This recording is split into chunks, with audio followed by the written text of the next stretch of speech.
Now very important, अभी आपने देखा कि हम डाइवर्सिफिकेशन की बात कर रहे थे कि इंडिया और जापान एक दूसरे को रिश्तेदार की तरह देख रहे हैं कि हम एक दूसरे के ऊपर डिपेंडेंसी शो करेंगे। फिर आ जाता है फिर से चाइना, चाइना बोलता है नहीं राजा तो मैं ही। अब यहाँ पे सेंटर ने खुद, हमारी गवर्नमेंट ने, मिनिस्ट्री ऑफ फाइनेंस ने बिड ओपन कर दी है 4 चाइना लिंक्ड फर्म्स के लिए।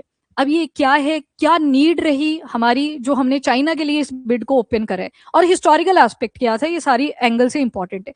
तो सबसे पहले तो फाइनेंस मिनिस्ट्री ने बोला कि ये जो एग्जेम्पशन रहेगा ये 2 साल के लिए रहेगा। मतलब ये जो चाइना की 4 कंपनीज है, नाम आगे लिखे हुए हैं, याद करना उतना जरूरी नहीं है, पर पावर सेक्टर के साथ जुड़ी हुई है, बस इतना याद रखना। अब ये जो 4 कंपनीज होंगी, 2 साल के लिए इनको एग्जेम्पशन दिया गया है। हुआ क्या, गलवान वैली में कुछ इशू आता है 2020 वाला टाइम पीरियड जब चल रहा था, कोविड-19 का टाइम, और 2019-20 वाला टाइम पीरियड। अब जब गलवान वैली का इशू हुआ ना, तो उस टाइम पे इंडिया ने चाइना के ऊपर जो भी यहाँ पे इनको कंट्रोल दे रखा था उसके ऊपर पॉज लगा दिया। Pause in the sense, 2 root होते हैं आपके पास, एक गवर्नमेंट रूट होता है, एक ऑटोमेटिक रूट होता है। गवर्नमेंट रूट का मतलब होता है आपको गवर्नमेंट का अप्रूवल हमेशा लेना पड़ेगा। ऑटोमेटिक रूट का मतलब होता है आपके अगर पहले 15% स्टेक्स थे मान लो, अब आपको लग रहा है कि मेरे को थोड़े और डालने हैं, आप डाल सकते हो। ऑटोमेटिक रूट, वहां पे बार बार अप्रूवल की जरूरत नहीं दिखेगी। अब हुआ क्या, यहाँ पे मिनिस्ट्री ऑफ फाइनेंस ने बोला ये 2 साल के लिए एग्जेम्प्ट करा गया है, मतलब ये जो बिड में इनको अलाउ करा हुआ है, यानी कि ये करें अपनी ओनरशिप शो करेंगे, कंट्रोल करेंगे। क्यों? क्योंकि हमारी गवर्नमेंट का मानना है कि हमारे पास इक्विपमेंट उतने वेल एस्टेब्लिश नहीं है, हमारी इंफ्रास्ट्रक्चर कैपेबिलिटी उतनी ज्यादा नहीं है। जो इलेक्ट्रिकल इक्विपमेंट हमें चाहिए, जो भी इंफ्रास्ट्रक्चर है ओवरऑल, वो हमारे पास एडवांस टेक्नोलॉजी नहीं है जितनी चाइना के पास है। तो ये 2 साल के लिए अलाउ इनको कर दिया जाएगा, मतलब इनके ऊपर से एग्जेम्पशन लगाई हुई है। तो थोड़ा सा उसको आप डिटेल में देखना। और दूसरा बोला कि ये अभी के लिए सिर्फ 2 साल के लिए है, और इसको आप प्रेसिडेंट की तरह ट्रीट नहीं करोगे। प्रेसिडेंट का मतलब है सिर्फ इन 4 कंपनीज के ही ऊपर ये एप्लीकेबल रहेगा, 2 साल के लिए ही एप्लीकेबल रहेगा।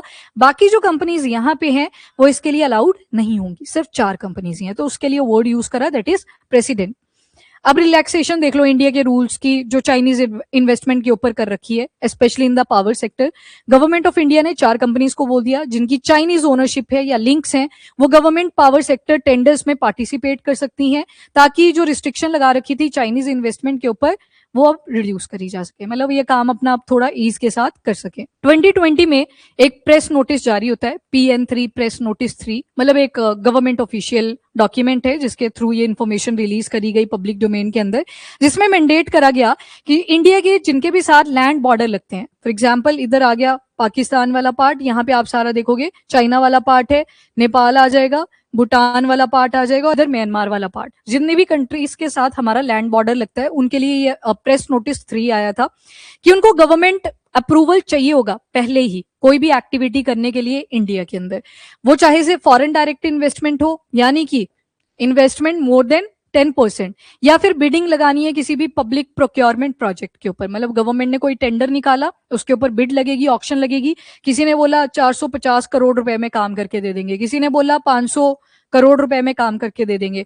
गवर्नमेंट देखेगी अपनी जेब की तरफ कि बजट के हिसाब से कौन सी कंपनी यहाँ पे सुटेबल रहेगी। ऑब्वियसली बात है, खर्चा यानी कि सरकार को पैसा देना पड़ेगा उस कंपनी को, तो वो 450 करोड़ रुपए के साथ चली जाएंगी।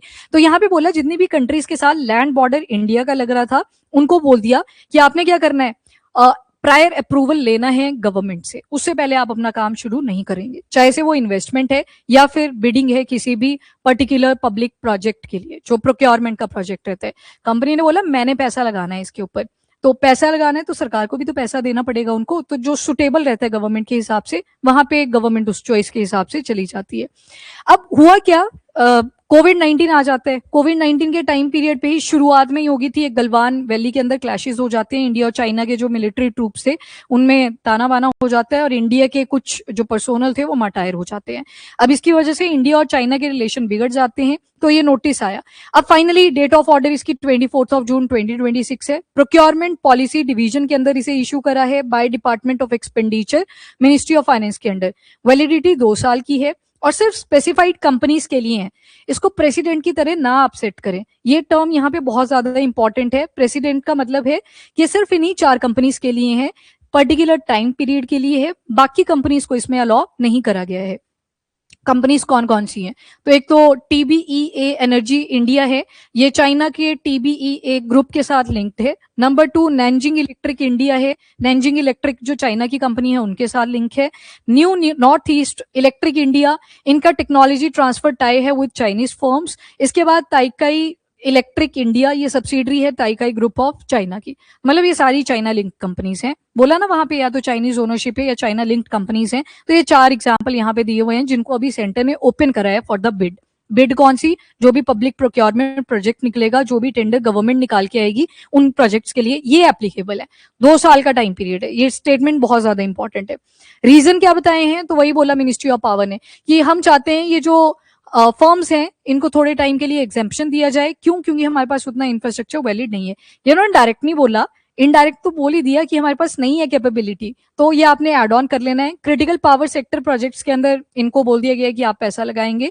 और प्रपोजल किस किस ने एग्जामिन करा, ये एग्जामिन का क्यों यहाँ पे दिखाया, मतलब क्यों बताया कि कमेटी ऑफ सेक्रेटरीट थी, रजिस्ट्रेशन कमेटी थी DPIIT के under, department for promotion of industry and internal trade, ये ministry of commerce and industry का ही पार्ट है, डिपार्टमेंट है।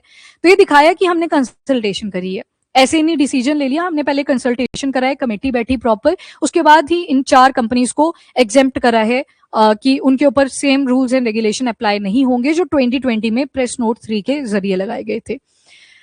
अब और क्या क्या रिलैक्सेशन है? तो up to 10% Chinese share holding ये अलाउ कर दी है ओवरसी कंपनीज के लिए भी। 10% से ऊपर अगर आ गई है तो FDI की बात हो रही है, फॉरेन डायरेक्ट इन्वेस्टमेंट्स की। और इसके बाद सिग्निफिकेंस क्या है? तो बोला कि इंडिया और चाइना के रिलेशन में अगर देखें तो इंडिया का ये बहुत ही स्ट्रेटेजिक, प्रेगमेटिक और कैलिब्रेटेड अप्रोच है चाइनीज इन्वेस्टमेंट को लेके। और मेन एम यही है कि हम अपने इंफ्रास्ट्रक्चर को सपोर्ट कर सकें, पावर सेक्टर प्रोजेक्ट को और प्रमोट करें, जो भी हमारी इकोनॉमिक नीड्स हैं उनको बैलेंस कर सकें, और जो नेशनल सिक्योरिटी के कंसर्न है वो स्ट्रेंथन हो सके। तभी ये पावर सेक्टर की बात हो रही है स्पेशली। तभी बोला कि उतने एडवांस टेक्नोलॉजी नहीं है, ये डायरेक्टली नहीं बोला, डायरेक्टली आपको दिख ही रहा है, थोड़ा घुमा के ऐसे कान ऐसे पकड़ा रहे हैं ये थोड़ा सा। ये बोल रहे हैं कि इंफ्रास्ट्रक्चर को सपोर्ट करेंगे और जो पावर सेक्टर के प्रोजेक्ट हैं हमारे वो और ज्यादा बूस्ट हो सकते हैं। इनडायरेक्टली यही है, हमारे पास उतनी अपग्रेडेड टेक्नोलॉजी नहीं है जो अभी भी हमें रिलायंस कहाँ पे शो करनी पड़ रही है फिर से चाइना के ऊपर, ये दिख रहा है हमें यहाँ से। इसके बाद ये छोटा सा आर्टिकल था, ये डायरेक्टली कभी भी नहीं आपसे पूछेंगे अगर तो वही पूछ लेंगे लैंड बॉर्डर वाला जो इशू हुआ था, गलवान क्लैश वाला, कुछ ऐसा लिंक करके पूछ लिया जाएगा। ये मेंस में आप तब लिख सकते हो जब सेल्फ रिलायंस का कोई एग्जांपल आता है या इंफ्रास्ट्रक्चर गैप कहाँ कहाँ पे इंडिया को आज भी फेस करने को मिल रहा है, वहां पे ये पॉइंट ऐड ऑन हो सकता है। मतलब ये केस स्टडी के फॉर्म में आप यूज कर सकते हो।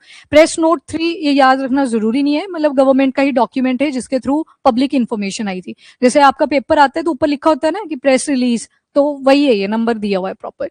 तो ये केस स्टडी है जस्ट। अब यहाँ से आपको दिखता है कि अभी भी हमारी डिपेंडेंसी दोबारा से कहाँ पे दिखी, चाइना। अभी हम पहले डाइवर्सिफाई करके आए थे अपने पड़ोसी ऑल्टरनेटिव्स की और कंट्रीज के ऊपर डिपेंडेंसी शो करें, बट चाइना फिर से अपनी एज बना ही लेते हैं। अब चाइना के केस में नहीं सुनोगे ऐसे कि इंडिया की कंपनीज को ऐसे बिड के लिए लॉ कर दिया। क्यों नहीं करा? क्योंकि होता ही नहीं अपने एंड से, वहां पे दिक्कत आ जाती है। तो ये दोबारा से हमारी डिपेंडेंसी को यहाँ पे शो करता है।